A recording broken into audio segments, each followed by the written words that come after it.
শুভ জন্মদিন রামোস ভাই। আপনারা নিয়ে এই দিনে কয়টা কথা বলতে চাই।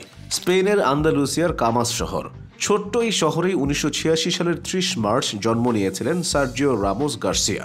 ষাঁড়ের লড়াই ও ফ্লামেঙ্গোর জন্য বিখ্যাত এই অঞ্চলে গড়ে তুলেছিল এক অকুতোভয় যোদ্ধাকে, যে পরবর্তীতে ফুটবল মাঠে রণক্ষেত্র বানিয়ে লড়াই করেছিল শেষ বাঁশি বাজার আগ পর্যন্ত।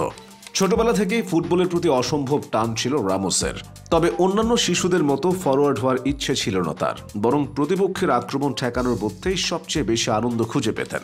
আইডল ছিলেন রিয়াল মাদ্রিদের কিংবদন্তি ডিফেন্ডার ফার্নান্দো হিয়েরো, যাকে অনুসরণ করেই নিজের পথ চলা শুরু করেছিলেন তিনি। সেভিয়ার যুবদল থেকে উঠে আসা রামোস মাত্র 17 বছর বয়সে ক্লাবের মূল দলে জায়গা করে নেন। প্রথম মৌসুমে তিনি কোচের আস্থার প্রতীক হয়ে ওঠেন এবং পরের মৌসুমে সেভিয়ার রেগুলার স্টার্টার হিসেবে খেলতে থাকেন। ডিফেন্ডার হয়েও আক্রমণাত্মক মানসিকতার কারণে দ্রুত আলোচনায় আসেন, বিশেষ করে গোল করার দক্ষতার জন্য।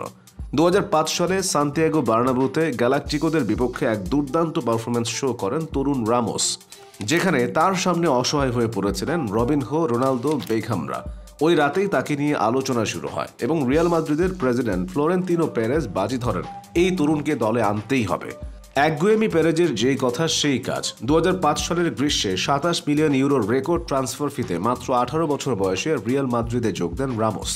এটি ছিল স্প্যানিশ ডিফেন্ডারদের জন্য সর্বোচ্চ ট্রান্সফার ফি, যা তখনকার প্রেক্ষাপটে রেকর্ড করেছিল। রিয়ালে এসে পেয়েছিলেন 4 নম্বর জার্সি, যে নম্বর একসময় তার আইডল হিয়েরো পড়তেন। এই নম্বরের ভার বহন করার চ্যালেঞ্জ নিয়েছিলেন রামোস এবং ধাপে ধাপে নিজেকে রিয়াল মাদ্রিদের ইতিহাসের অন্যতম সেরা ডিফেন্ডার হিসেবে প্রতিষ্ঠিত করেন। 16 বছর ধরে রিয়ালের রক্ষণভাগের সবচেয়ে নির্ভরযোগ্য নাম ছিলেন তিনি। রাইট ব্যাক থেকে সেন্ট্রাল ডিফেন্স, মাঝে মধ্যে প্রয়োজনে মিডফিল্ডেও খেলেছেন। রিয়ালের লা ডেসিমা জয়ের স্বপ্ন তখন ধুলোয় মিশতে কয়েক মিনিটের অপেক্ষা মাত্র। চ্যাম্পিয়ন্স লিগের ফাইনালে 92 মিনিট 48 সেকেন্ডে করা সেই হেডে মুহূর্তেই ওলটপালট হয়ে যায় সবকিছু।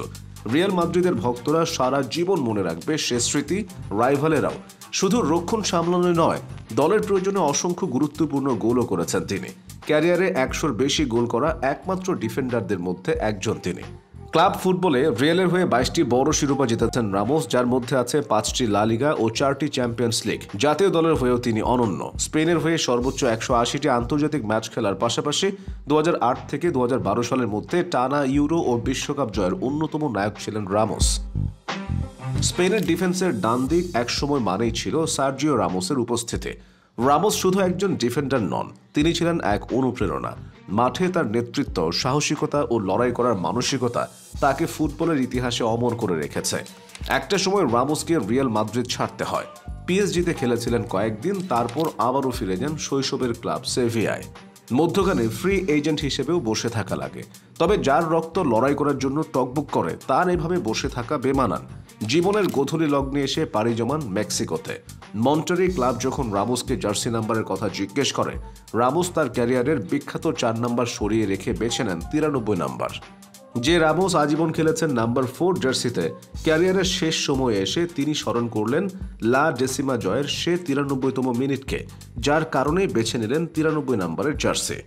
জন্মদিনের শুভেচ্ছা সার্জিও রামোস। তোমার লড়াই, তোমার আবেগ, তোমার নেতৃত্ব সবকিছুই চিরকাল ফুটবল প্রেমীদের হৃদয়ে গেঁথে থাকবে।